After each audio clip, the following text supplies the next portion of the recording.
오늘 여러분과 함께 나눌 말씀의 제목은 여전히 이어지는 토요일 우리 출애굽기 강해 바로의 마음에 대해서 여러분과 함께 말씀 묵상하며 은혜 나누고자 합니다.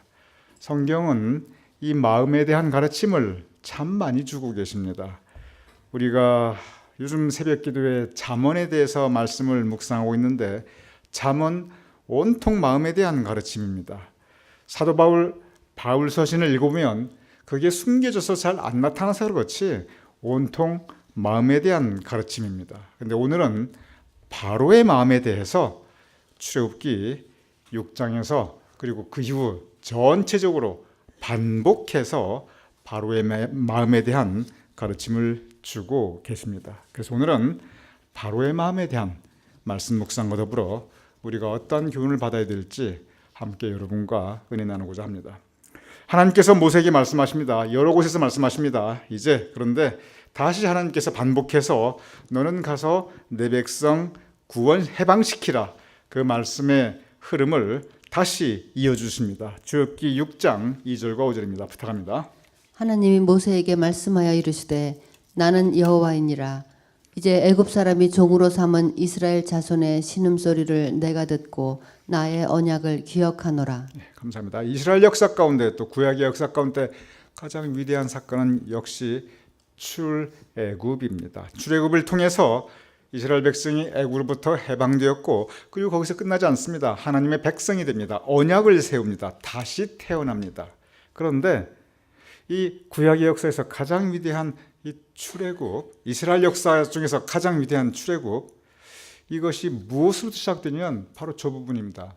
이스라엘 자손의 신음소리를 내가 듣고, 신음소리 무슨 뜻입니까? 생활이 너무 힘듭니다. 살아가는 게 고통스럽습니다. 그래서 성경에 보면 고통 중에 그들이 울부짖었더라 라고 기록되어 있습니다. 그러면서 그 고통 중에 울부짖는 그들의 상태를 성경에서 이 출애굽기에서 여러 군데에서 신음소리라고 표현합니다.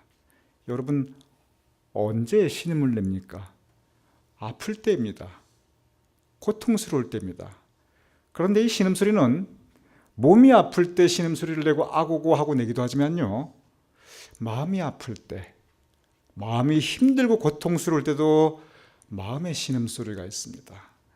여러분 삶을 한번 가만히 돌이켜 보시기 바랍니다. 몸이 아파 신음소리 낼 때 있지요. 근데 그보다 더 힘들 때는 마음이 아파서 마음의 신음소리를 낼 때입니다. 우리가 하나님께 감사의 소리를 올려드릴 때가 있어요. 방문처럼 하나님께 아름다운 찬양의 소리를 올려드릴 때가 있어요. 그런데 우리의 고통의 신음소리가 있습니다. 그 또한 하나님께 올려드려야 합니다. 그런데 하나님께서 그 소리를 들으십니다. 그리고 우리 고통의 신음소리를 들으시고 하나님께서 역사하십니다. 이 출애굽기 고통의 신음소리를 하나님께서 들으시고 바로 거기서부터 시작합니다. 여러분 우리 모두 마음이 힘들 때 있습니다. 고통스러울 때 있습니다. 그때 그 신음소리를 하나님께 올려드리시기 바랍니다. 왜냐하면 성경은 그 신음소리를 하나님께서 들으신다고 기록되어 있음을 믿으시기 바랍니다. 그럼 여기 보면은 맨 마지막에 나의 언약을 기억하노라. 하나님께서 말씀하셨습니다. 내 언약을 기억한다. 그럼 그 언약이 무엇입니까? 바로 나옵니다. 6장 7절입니다. 너희를 내 백성으로 삼고 나는 너희의 하나님이 되리니 나는 애굽 사람의 무거운 짐 밑에서 너희를 빼낸 너희의 하나님 여호와인 줄 너희가 알지라. 감사합니다. 여기 맨 첫 구절 너희를 내 백성으로 삼고 나는 너희의 하나님이 되리니, 이 말씀은 출애굽기 이후에 계속 반복됩니다. 이 말씀은 구약뿐만이 아니에요. 이 신약에서도 계속 반복됩니다. 이 언약의 중심은 뭐냐면 너희는 내 백성이요 나는 너희의 하나님이다. 그 부분입니다. 여러분 결혼식에서 절대로 빠지지 않는 것이 결혼 서약입니다. 그런데 우리말로 보는 서약으로 되어 있지만 영어로는 메리지 커버넌트라고 되어 있어요. 결혼 계약도 아니고요, 결혼 약속도 아니고 서약이란 말도 조금 약해요. 사실은 covenant, 언약이란 말입니다. 저 성경에 나온 저 언약하고 똑같아요. 그런데 이 언약이라는 것이, 이 marriage covenant라는 게 그 본질이 뭐냐, 아주 간단해요. 이거 동서 고금이 똑같습니다. 나는 당신의 아내요, 당신은 나의 남편이요, 요거예요. 그러니 나는 당신의 남편답게 살겠다, 나는 당신의 아내답게 살겠다, 내가 아내로서 평생 살겠고 남편으로서 평생 살겠고 그 도리를 다하겠다, 그리고 그 신의를 지키겠다. 이게 결혼서약이에요. 똑같습니다. 나는 너의 하나님이고 너는 나의 백성이다. 백성이면 백성답게 살아라. 내가 하나님이니 끝까지 내 신실함 지키겠다. 그겁니다. 똑같아요. 그래서 하나님께서 바로 이 언약을 다시 한번 상기시킵니다. 그래서 이 언약을 모세가 이스라엘 백성이 가서 다시 한번 말씀해 주십니다. 그럴 때 백성들의 반응 6장 9절입니다. 모세가 이와 같이 이스라엘 자손에게 전하나 그들의 마음의 상함과 가혹한 노역으로 말미암아 모세의 말을 듣지 아니하였더라. 감사합니다. 우리가 이 부분에 대해서 조금 좀 깊이 묵상할 필요가 있어요. 모세와 이와 같이 이스라엘 자손에게 전하니, 하나님의 말씀을 가감없이 그대로 전했습니다. 하나님의 말씀입니다.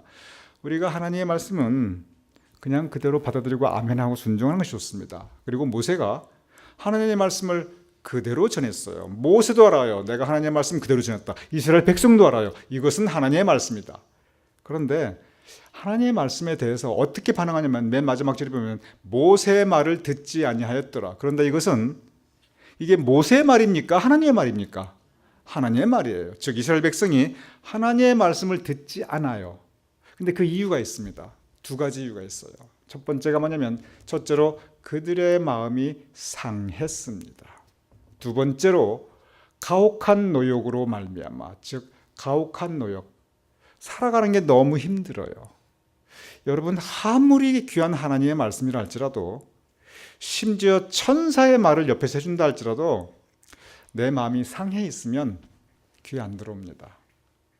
그리고 또 한 가지, 살아가는 삶의 환경이 너무 거칠고 힘들어서 내가 너무 힘들면, 저 가혹한 노역, 살아가는 게 가혹하면, 그러면 하나님의 말씀에 은혜가 안 돼요. 이 두 가지 우리가 잘 생각해 볼 필요가 있습니다. 마음이 상하면 하나님의 말씀에 은혜 받기가 힘들어요. 사는 게 가혹할 정도로 삶의 현장이 힘들면 또 모세의 말을 듣지 않아요. 저게 모세의 말이 아니거든요. 하나님의 말씀이 들어오지 않습니다. 그런데 한 가지가 더 있습니다.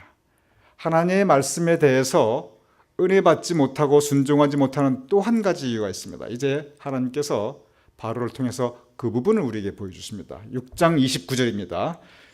여호와께서 모세에게 말씀하여 이르시되 나는 여호와라. 내가 네게 이르는 바를 너는 애굽 왕 바로에게 다 말하라. 예, 감사합니다. 똑같은 말을 가서 이제는 바로가 다시 등장합니다.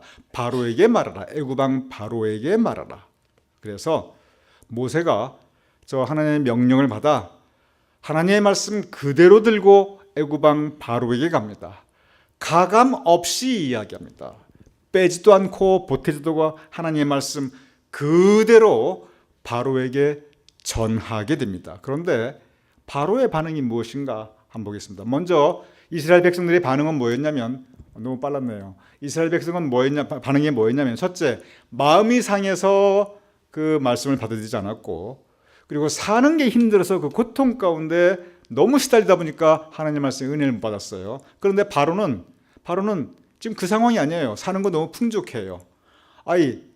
애굽의 왕이, 누가 애굽의 왕을 마음 상하게 할 일이 있어요? 다른 사람 마음을 상하게 할지언정 바로가 마음 상할 일은 없어요. 근데 바로가 어떻게 반응하는가 보도록 하겠습니다.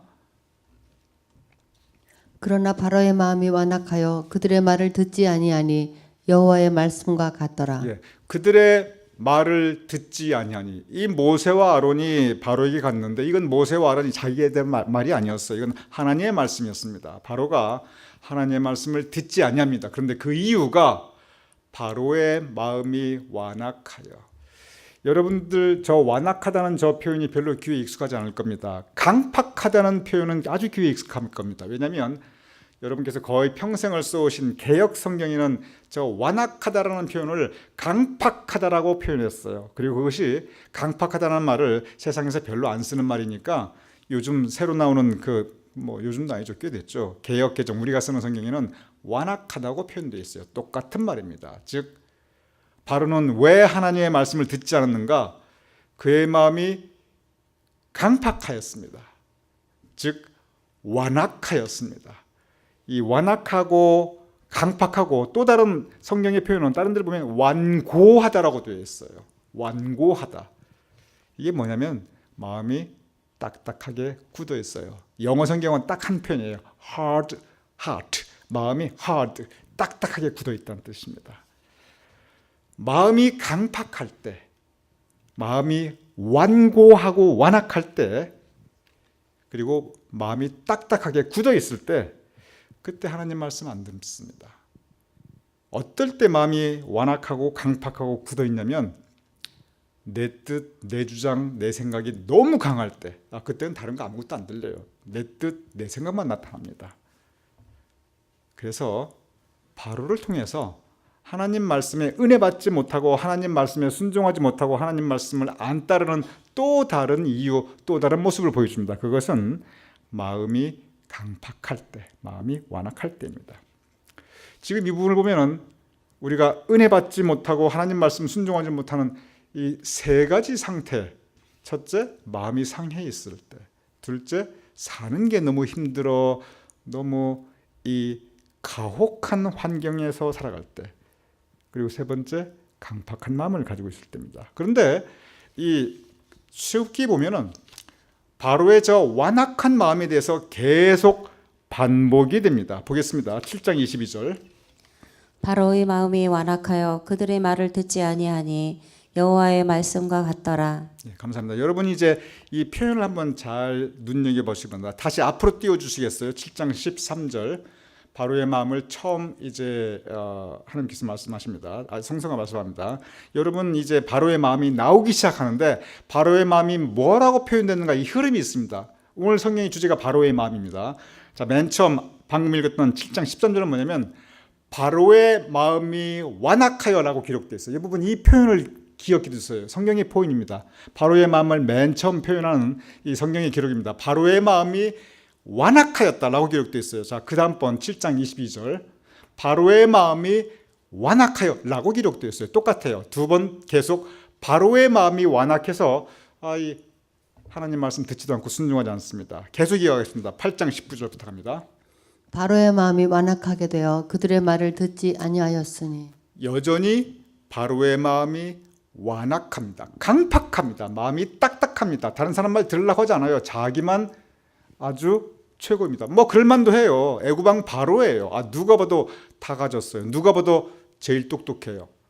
이 완악한 사람, 자기가 제일이라고 생각하는 사람이 항상 완악합니다. 자, 그러면 여기도 보면 표현이 성경의 마음이 동일합니다. 바로의 마음이 완악하여, 또 바로의 마음이 완악한 가운데 더 완악하게 되었습니다. 8장 32절입니다. 그러나 바로가 이때에도 그의 마음을 완강하게 하여 그 백성을 보내지 아니하였더라. 감사합니다. 여기 보면 이 표현을 잘 보세요. 바로가 이때도 계속 봤죠. 그전에도 마찬가지예요. 근데 이때도 그의 마음을 완강하게 하여. 자, 성경 표현을 잘 보세요. 바로가 그의 마음을 누가 완강하게 하였습니까? 이 성경에 보면은 누가? 그러나 누가? 바로가 이때도 그의 마음을 완강하게 해요. 자기가 자기 스스로 이 마음을 완강하게, 즉 자기 스스로 마음을 강팍하게 그 마음을 스스로 가지고 있습니다. 9장 7절입니다. 바로가 사람을 보내어 본즉 이스라엘 가축은 하나도 죽지 아니하였더라. 그러나 바로의 마음이 완강하여 백성을 보내지 아니하니라. 아까 방금 8장 32절에 바로가 스스로 자기의 마음을 완강하게 하였다고 기록되어 있죠. 그리고 9장 7절 또 나옵니다. 그러나 바로의 마음이 완강하여. 스스로 강팍하게 했으니까 갈수록 더 강팍해집니다.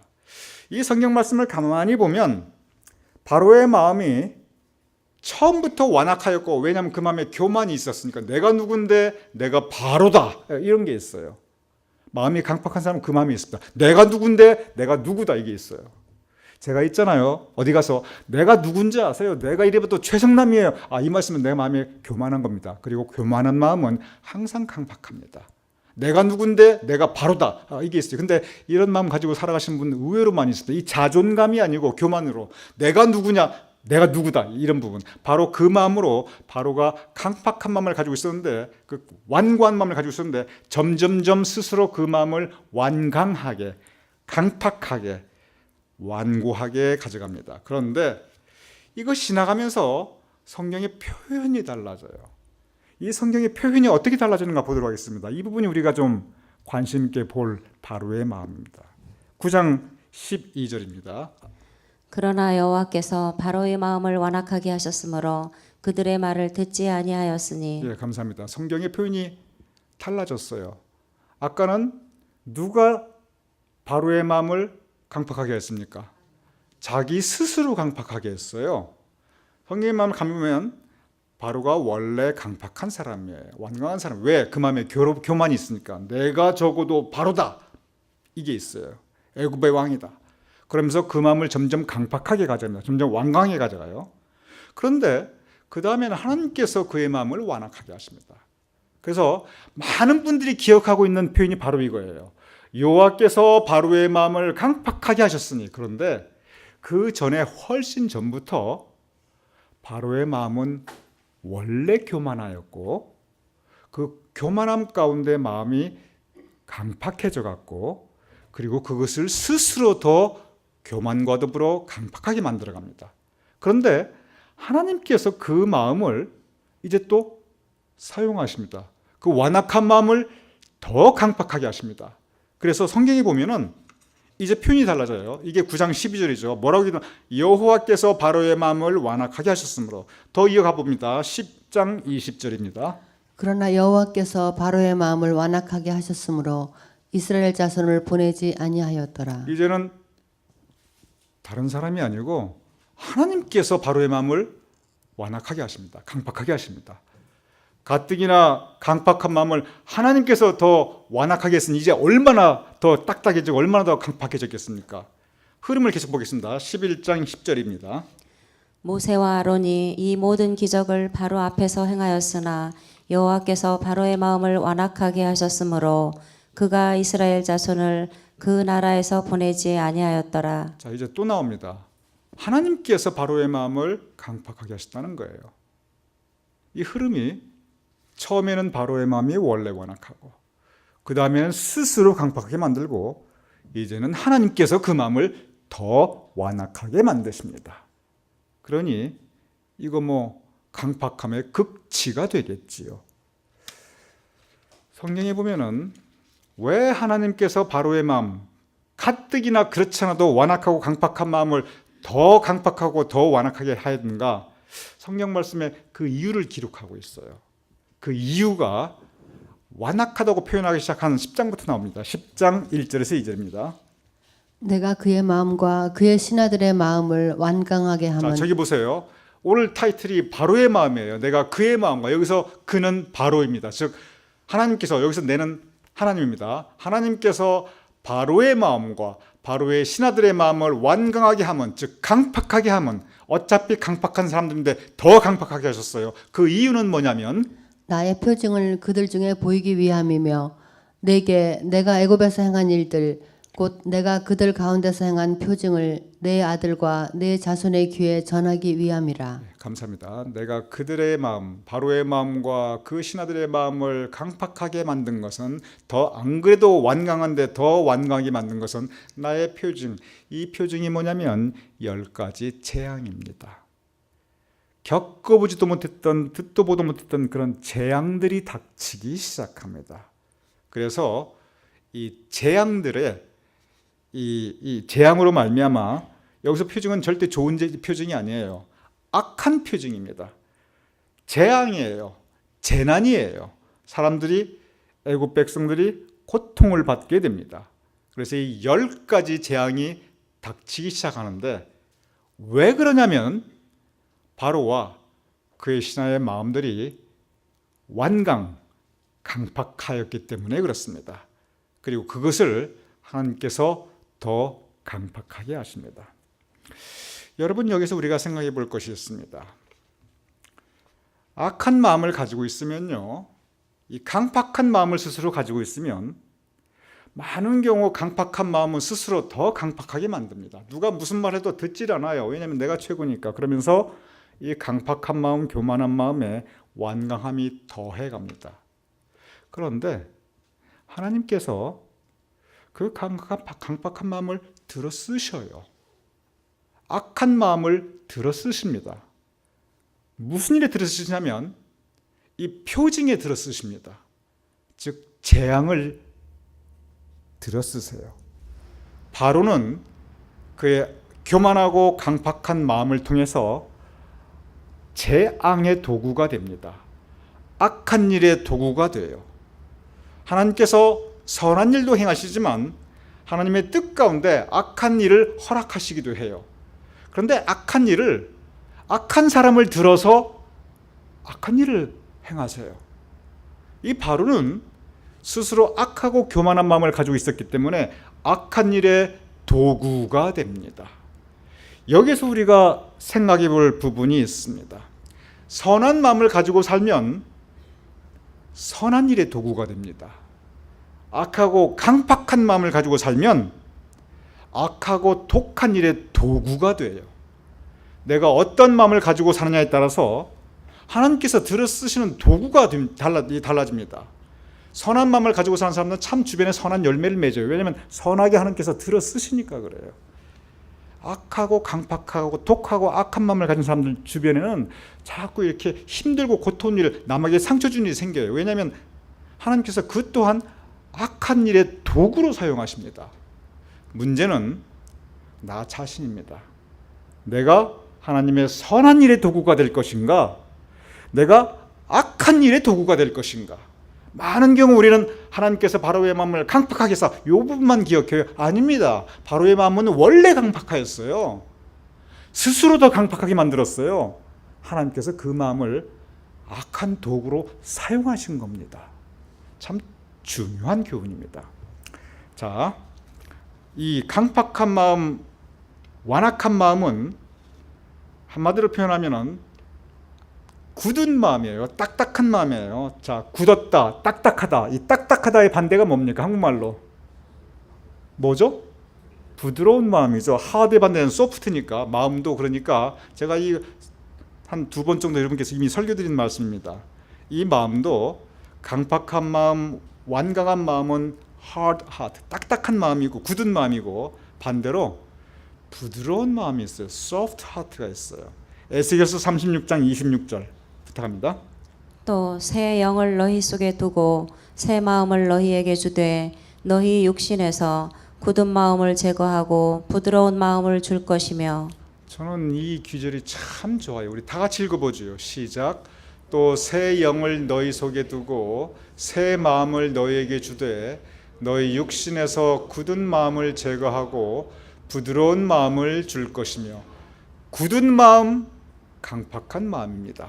굳은 마음, 완악한 마음입니다. 굳은 마음, 악하고 독한 마음입니다. 저 굳은 마음을 가지면요, 하나님께서 악한 일의 도구로 사용하십니다. 부드러운 마음, 선한 마음입니다. 부드러운 마음, 착한 마음이에요. 부드러운 마음, 하나님과 사람 앞에 겸손한 마음입니다. 이 부드러운 마음을 가지면 하나님께서 선한 일의 도구로 사용하여 주십니다. 내가 어떤 마음을 가지냐에 따라서 선한 일의 도구가 될 수 있고, 그리고 악한 일의 도구가 될 수 있습니다. 그래서 에스겔서의 이 말씀 저는 너무 좋아요. 새 영을 너희에게 두고 새 마음을 너희에게 주되. 오늘 우리 주제가 바로의 마음입니다. 근데 바로의 마음은 저 굳은 마음인데, 저 굳은 마음을 제거하고 부드러운 마음을 줄 것이며. 우리가 때때로 마음이 강팍해질 때가 있어요. 그때 우리가 기도해야 됩니다. 우리 마음이 강팍해질 때 내가 알아요. 아, 내 마음이 좀 독해지고 있구나. 내 마음이 좀 이렇게 강팍해져. 내가 알아요. 그때 기도해야 돼요. 하나님, 내 마음을 저 굳은 마음을 제거하고 부드러운 마음을 주시옵소서. 여러분, 우리가 부드러운 마음 가지고 살아가야 합니다. 그래야 선한 일에 선한 도구가 되어요. 세상을 돌아보세요. 악하고 독하고 교만한 마음 가진 사람들 있잖아요. 다 악하고 독하고 교만하고 이 악한 일의 도구가 되어요. 굳이 세상 살아가면서 물론 악한 일도 하나님의 뜻 가운데 있지요. 근데 선한 일도 하나님의 뜻이고 악한 그런 재앙, 여기서 재앙이에요. 재앙도 이 표징이 재앙인데 하나님의 뜻이라면 굳이 우리가 악한 일의 도구가 될 필요 뭐가 있습니까? 절대 그럴 필요 없어요. 선한 일의 도구가 되어야지. 우리가 하나님의 자녀인데. 그래서 굳은 마음을 제거하고 이 부드러운 마음을 가지고 살아갈 수 있는 저와 여러분이 될 수 있기를, 바로의 마음이 아니라, 바로의 굳은 마음이 아니라 에스겔의 예언한 선한 마음, 착한 마음, 부드러운 마음을 가지고 선한 일, 좋은 일, 그리고 아름다운 일의 도구로 살아갈 수 있는 여러분이 될 수 있기를 주님의 이름으로 축원합니다.